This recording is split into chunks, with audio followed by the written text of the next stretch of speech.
is John Taylor, for those of you who don't know. That's JRW.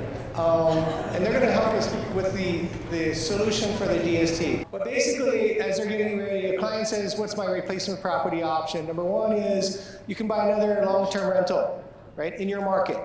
Number two, you can buy a short-term rental in your market. Typically, short-term rentals have a greater cash flow, right? So if they're not happy with your cap rate or rate of return on your long-term rental, go to a short-term rental. If they're not happy with that, you can go to another part of the country, right? And that's why this community is so powerful. You will find them. You will find people that have better cap rates than you, and then start making a relationship with them to help you, right? The other option is selling it and doing a 1031 exchange into a Delaware statutory trust, which John will be talking about shortly. The other option is a 721 UPREIT, which is related to the Delaware Statutory Trust. All of these solutions we've used many, many times for our clients. Then there's also this thing called opportunity zones. There's just a number of things you could 1031 exchange into, but what we're finding is that the wealthy older adult, they want to sell their real estate because they don't want to have to worry about managing real estate any longer. The DST is your best option because they no longer have to manage the asset. And it's professionally managed, it's a professional asset. And at this time, let's give it up to John Taylor. Test. Good. Awesome. Well, it's good to be here. Dan, thank you. One of the things that's come to mind from everybody, from the partners that are here supporting you all and from individual conversations, is that there's such a significant alignment of interest in this room. And we're grateful to participate. I want to tell you a little bit about the Delaware Statutory Trust and how you can use it to win listings, to go deeper into your client relationships, to understand what Logan just talked about with the 1031 exchange and unlock a unique opportunity for your retiree or pre-retiree investor. JRW Investments, just to give you a quick background, we were originally a tax practice in the 80s. Our founder, Warren Thomas, he's 67 years old. He's still active in JRW today. He ran a practice serving Southern California, a classic CPA firm, and with Southern California audience, he was nationally known for 1031 exchanges through CPAs. Did a lot of speaking and touring and educating. Our office has evolved since then. So he sold the practice in 2007. And in the early 90s, he added some financial planning components to what we do at JRW. In 2002, we shed all of the financial services except for real estate. And so you can purchase real estate in a variety of different ways. You can buy your single family home or multifamily home the traditional way that you're brokering every day, every week. But you can also package real estate as a security, and you can consume, you can purchase, you can invest in real estate through a financial advisor, through a wealth management office, through a registered representative, through a security. We're going to talk about that today. Up front, this is not a sales presentation whatsoever. We're not talking about product. We might talk about numbers. Those numbers are hypothetical and case study only. A little bit about me, and really kind of a cool story that I didn't uncover until yesterday. But this is my wife, Kim, and my two daughters, and my wife's pregnant. She's due in 4 weeks. She'll be happy to have me home. But we're standing in front of our dream home. Okay, our dream home was purchased in 2021. And it was an extremely difficult time to buy a house.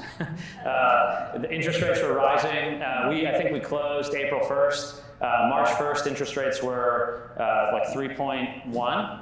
April 1st, interest rates were 3.99. Okay, we were only able to buy our house because of Keller Williams, who was our agent, and Churchill Mortgage, who underwrote the loan. They had a unique program at the time that allowed us to lock in a rate and to come in with a fully underwritten loan that allowed us to be like a cash offer. So the offer, when we went and bought our house, there were 35 people who submitted offers over a weekend, and our offer was the one that was accepted. My wife got her dream home, and I get to pay for it. Really quickly, the agenda for today, I'm going to go through the introduction to a DST extremely quickly. I'm not going to do it justice. We're not going to train you on what a DST is. We have loads of resources for that, and we're willing to spend quite a bit of time with you in a one-on-one setting, in a webinar setting. We have on-demand content. Dan and our group, we're creating content that will live in your world that you can pull down and consume, but we're going to talk about an introduction to the DST. I also want to tell you how JRW, specifically how myself, how my partner Andres, who's here as well, can help you directly and individually build your business through the real estate investor, through the deep understanding of the 1031 exchange, regardless of whether or not a DST could be a fit. And then lastly, we're going to do some case studies. So I need some participation. So if you are interested in participating, if you in your current world are serving an investor, and that investor is selling an investment property, I need your help. So we're going to do a live role play situation if the tech works. So if you can shoot the QR code, and then you'll pull up this thing, and where the circle is, there's a 1031 assessment input form. It's like 7 or 10 different variables. And if you can input those and it works, then we're going to role play with you directly, and I'm going to ask you to come up here with the microphone. JRW's mission is to empower investors to be secure, free, and generous. We do that by protecting and growing the legacy wealth of our real estate investors. We do that by a really deep understanding of the actual real estate. Okay, so before we get into the Delaware Trust, I want to be really clear. It's real property held for investment that's managed by an institutional company that your investor can participate in fractionally. That's it. Okay, it could be a warehouse, it could be a multifamily apartment, it could be a lot of things, but it's a piece of real estate that your investor can invest in fractionally because it is a security. The purpose of this presentation is for you to walk away from the seminar with a really viable solution for your client base, for your investors. Every one of your investors will face the retirement problem of investing in real estate. Real estate's a job, right? So you can start to graduate yourself through that career, quote unquote, but everybody wants to retire from real estate eventually.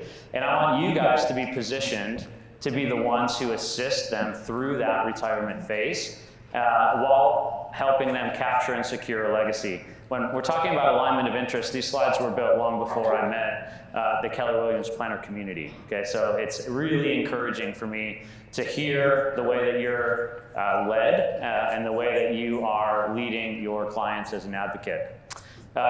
Financial path for a real estate investor, early on, we're maximizing the potential of our income by investing in real estate. We bought the duplex. Logan talked about it, right? We bought one duplex and then more and more and more. We refinance, perhaps. We're really scrappy. We work with our local broker. We find off-market deals. We're growing a real estate portfolio. Very few people own one investment property. It's kind of an inefficient investment if you own one your whole life. Like most people, they see the value of it. They see the value of tax-deferred growth through the 1031 exchange. They see the value of the Schedule E component, right? So the depreciation advantage, the tax advantage of the income, right? A dollar that you make is not a dollar that you keep, correct? So a dollar that you make in real estate is more advantage than a dollar that you make with your W-2. As we grow our portfolio, eventually we're looking at our kids, our grandkids, our church, our charity, our children, somebody that's not us at some point. And we're saying, what can we do to prepare to leave a legacy for those folks? And that's really what this presentation is focused on. Okay, so we were a CPA firm, but I'm not a CPA. Okay, we were a financial advisory practice with a full scope, but we're not anymore. We're just real estate.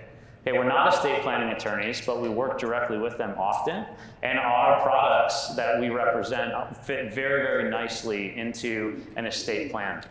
So as such, I want you to be really comfortable that if JRW engages alongside of you with one of your clients, we do not displace any part of their professional financial team. Okay, they still get to work with their financial advisor. They still get to work with their trust attorney. They still get to work with their QI. Still get to work with their lender. They get to work with you, right? But we come on as a part of their team to assist them with the legacy transition component. Most of you know this. It's amazing to me still that some investors don't. Okay, so if you die with real estate invested and you structure your estate appropriately and you pass it to your heirs get a stepped up basis, which means that during your lifetime, we're talking about basis being the difference between what you purchased the property for and then depreciated versus what it's worth. And when you sell an investment product, generally speaking, that is your capital gain. And you exit the investment, capture the gain, pay the tax, and then move on to the next investment. The fix and flip, folks, or the question over here, oftentimes that's what you're doing. Right, you're identifying low basis on the purchase, you're adding value on the flip, and you're selling it, and then you're going to pay the capital gain at the end and do it again. Right, but from a long-term perspective, if you hold real estate for longer-term investment, right, that gain can be deferred all the way through your entire life until you die, at which point that entire liability that you've just been kind of using, you've been farming it, you've been putting it to work, it's been bringing home a paycheck for you, that liability, that tax loss is absolved for your children. The basis is reassessed on the date of your death at the current value. If they sold the property that day, there would be no gain. Okay, so really, really powerful legacy planning tool. That's just 1031 exchange. That has nothing to do with the Delaware Trust. So what is a DST?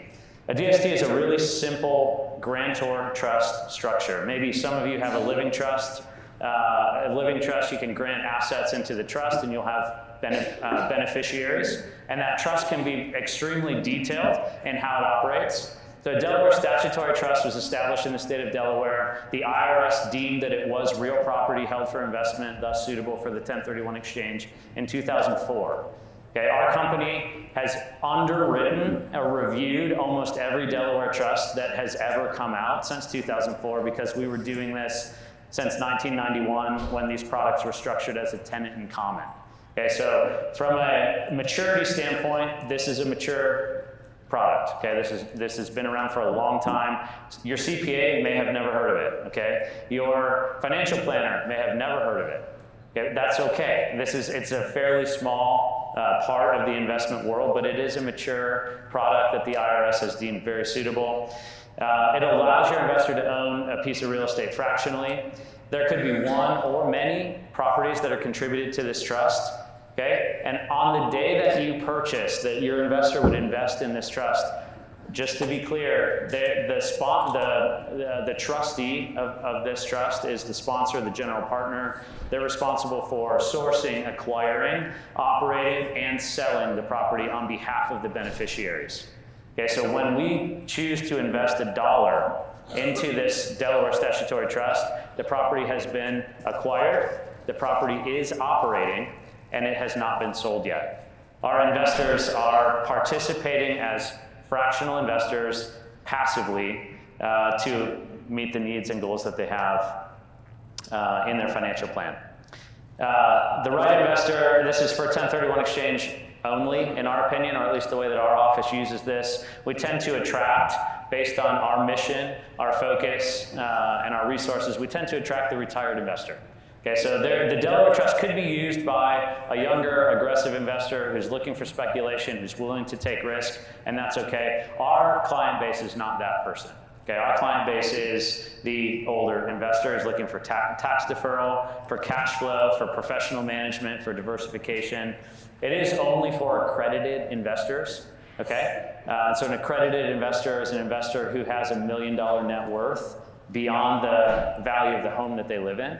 Most of your real estate investors are accredited, okay, but that's something that we would understand prior to any sort of recommendation. The challenges of a DST, the reason why we may advise and come together with the investor to decide that this is not a good idea is, number one, if they can't bear the illiquidity inside of their financial plan. Okay, so remember, the sponsor's responsible to acquire, right, to manage and to sell that property. Until the property is sold, there is no capital to return to your investor. Okay, so your investor cannot treat it like a checking account. They cannot treat it like a publicly traded REIT or an investment product that they can just go when they decide and pull money out. It's a real estate investment. The sponsor is responsible for selling. That is the return of capital event. The lack of control disadvantage is a really big hurdle for folks to get over, okay? Especially a sophisticated investor who's managed their portfolio their whole life. However, that is also the challenge that they're trying to absolve themselves from. They have this problem, it's a job. They're working this job. They're spending nights and weekends ripping out carpet, painting walls. These are like the blue collar millionaires, right? The typical real estate investor. The lack of control piece can be overcome through a variety of things that we'll get into. It is just real estate, so the macroeconomic component of real estate is very much, we are exactly risk on with real estate. So if you bought an office building in San Francisco, I don't care how you bought it, right? You could have bought it by yourself, with a friend, through a Delaware trust, inside of a REIT. It could be owned by your retirement fund, doesn't matter. The value of that asset went down. If that specific San Francisco office building, right, if you owned that through Delaware trust, the value of your property would have been reduced over the last 3 or 4 years. So the macroeconomic risk is real. Beyond that, a Delaware trust is not allowed to sell properties inside of the trust while it's in its operating period. So we typically see a sponsor buy one property or more, maybe somewhere between $20 to $100 million worth of real estate is granted to that trust and it's operating. That capital is raised from investors through groups like JRW over 30 days, 50 days, maybe 75 days. And once the capital is fully raised, right, the fund shuts down and it just operates. Okay? So from an underwriting standpoint, this becomes really what JRW's value is, I think, to your client, is that we have to not only understand how is this property operating today, but how is it operating for the last 12 months? Okay? And then how might it operate for the next 10 years? And so that's where our team's analysis, due diligence, underwriting group, I think provides a unique set of value to your investors in our ability to consume all of that information, model it out, and project it into the future to the best of our abilities. It saved our investors from a significant amount of pain through COVID, through the last recession, through a variety of macroeconomic shocks, asset class disruptions. We don't own any office buildings in San Francisco. We're not allowed to refinance inside of a DST, so if our real estate investor is used to buying something, holding it, adding value, refinancing that money out, and then redeploying it with new basis, that's not possible in the Delaware Trust. Okay, the debt is already fixed. The advantages are, I'm just going to go through this quickly. We're a bit behind schedule, so I'm going to probably fly through some of this stuff. Diversification is inherent. Okay, so you own something somewhere. Okay, you could own a commercial property in San Clemente, right? You could own 4 single-family homes in Santa Barbara. Whatever you currently own, right? It's either residential or it's commercial or it's located in a specific location. We can achieve significant diversification through these tools. Okay, we can buy fractional pieces of asset classes that we have no business owning with our current net worth. We can buy a piece of an Amazon distribution center. We buy a piece of a grocery store. Or we can buy a piece of a 400-unit apartment complex that cost $100 million. And guess what? If we bought the whole thing by ourselves, the return profile would be the same. But we can invest $100,000 into that. Our return profile from a percentage standpoint is the same. It's professionally managed, so that's a significant upside for investors. Most of them who come to us say, we want to relieve ourselves of the management burdens, we want to retire. The properties are institutional, which is a significant advantage if we know how to advise and identify appropriate properties. Institutional properties, again, they're slightly different than what we're used to identifying and purchasing on our own. And as such, they have different characteristics and different economic sensitivity to various inputs. We can customize equity specifically. So raise your hand if you've assisted a client through a 1031 exchange ever. Okay, so a lot of you. So most of those 1031 exchanges, you've created either a taxable event in part, or they have increased their leverage, or they've brought additional money to the table to close. Right? They've sold something and they're buying something else, and they're able to defer their tax in what they purchase. Right? But if it's a property that's less value than what they sold, they're creating a taxable event. If it's more value, then they need more debt, or they need to bring money from outside sources. The Delaware Trust allows us to the penny invest. So we could have, $51,002. Like we could invest that specific amount into a Delaware Trust. The debt, if there is debt, is non-recourse. So the sponsor is the one who is signing for the debt. Like, our investors are not filling out loan applications. They immediately qualify. They're the beneficiaries of the debt without the liability of the debt. And so using the Delaware Trust as a debt restructuring tool has been significant in today's market. The institutional sponsors are able to get interest rates that are significantly better than we're used to on the open market for investment properties by a substantial amount. Limited liability is inherent. So inside of the trust, your maximum liability is the equity that you invest.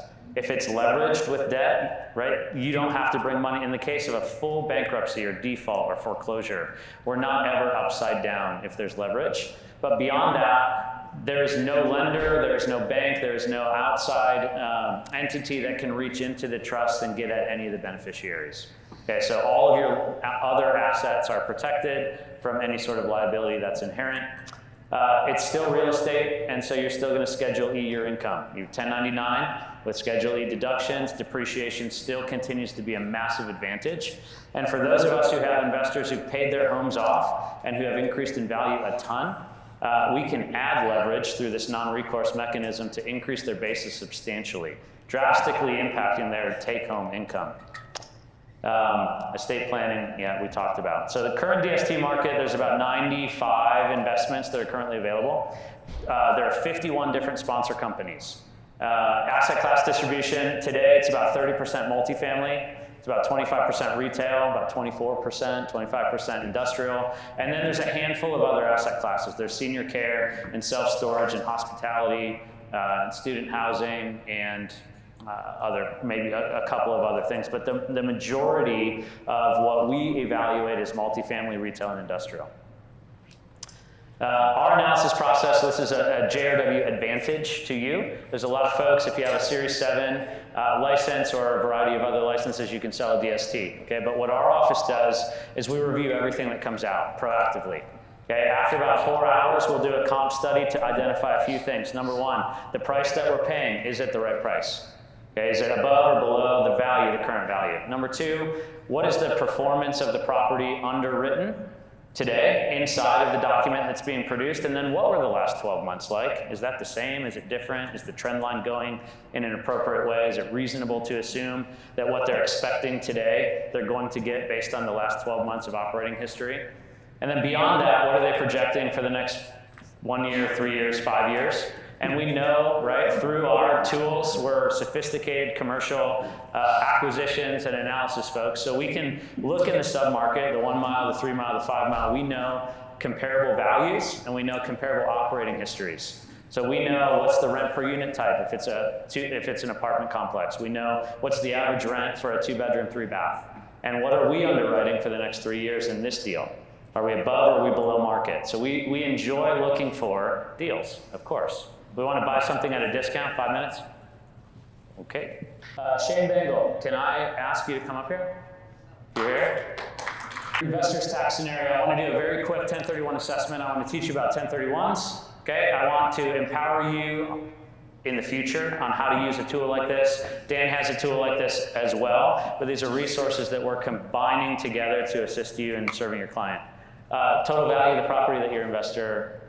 So it's a single-family residence they've owned, but they have a shop with a rental property. Okay. With an apartment above it. So it's worth 1.4. They have about 450 in a mortgage. They have 450 of mortgage. We're going to assume for the purposes of this that it's all investment property. We're going to assume 7% transaction cost. Do you know when they bought it? Ish? Long time ago. Long time ago. 20. Do you know what they paid for it? 200,000. Okay, so we're going to assume zero basis. Okay, so $200,000 acquisition, now it's worth 1.4. Every dollar of sales price is a capital gain. Okay, so we're going to continue to assume that everything in here is gain. About what is the adjusted gross income of your investor, ish? Ish, 150. Okay, so in what state do they live in? Sorry, Washington. Okay, so what we'll do is we'll look at Washington State and we'll try to understand By the way, we're not CPAs. This is hand grenade math, I'll call it. It's close enough to be effective, but we produce these documents for your investor to take to the CPA, or we will meet with the CPA of the investor. So Washington State has a flat tax of 7%. So we're going to add that to your scenario here. If they sold this, they would trigger the full federal gains rate. Federal income tax, if they didn't trigger this, we're going to assume 22% federal, and we'll go back to 7% on their state. The question that I always have is, what is my tax bill if I were to pay this, right? So that's, your investor doesn't know. And you might be at a disadvantage if you can't at least get close in the conversation, because you're going to empower the gatekeeper of the CPA. We want to be friends with the CPA. We want to be advocates. We want to tree up into the same, have the best interest of the client in mind. But you're at a disadvantage if you can't at least understand close enough what the tax bill is going to be. So if we assume it's all gain, okay, federally, 20% federal plus 3.8% Medicare surcharge is $300,000. Okay, plus depreciation recapture, we're not going to do this calculation, but there's $200,000 that's subject to, maybe I can, subject to depreciation. And then there's, the state's going to take their 7%. So the estimated capital gain is $411,000. Shane, did you know that they spent $200,000 on something that now they're going to have to pay $400,000 to get out of? Like, it's an insane thing.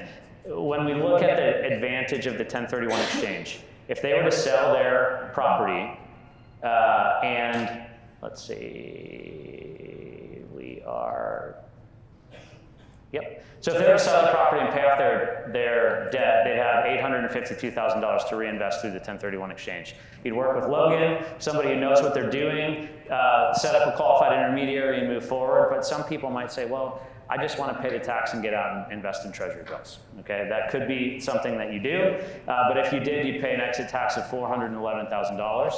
Okay, so your investor moving forward would either have $440,000 to invest in anything they want, or $852,000 to invest in any real property held for investment. Okay, so this is a tool that you can do. It doesn't matter anything about a DST at this point, correct? So, you know, if you were to work with them, they could put 20% down on something. They'd have $4.2 million of buying power. They put 20% down. In the Delaware Trust, it's much more conservatively leveraged. It's put 60% down typically, if you're looking at a leveraged deal. And if they were to invest in a great money market account with 5.5%, Shane, they could expect to receive $24,000 a year. That's pretty good. They're going to pay tax on that at their full tax rate. If they didn't and they went into a really conservative real estate investment, like with a national credit tenant, Fortune 500 company is paying your rent, okay, who's not going to go out of business because of the type of business that they're in, maybe it's a grocery store or something like that, their cash flow potential is $42,000 a year.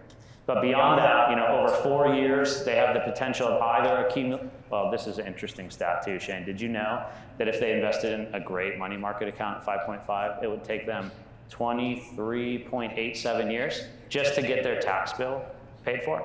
That's a good stat. How old is your investor? Are they going to be alive in 20? Okay. Probably not. So beyond that, you know, the income that we're receiving is tax-advantaged income, right? A dollar that we make is not a dollar that we keep, and real estate has really valuable tax advantages, as you know. And so that 5% is actually looks a lot more like a 6.6 if you were going to invest in something like a treasury bill where you had the full tax bill.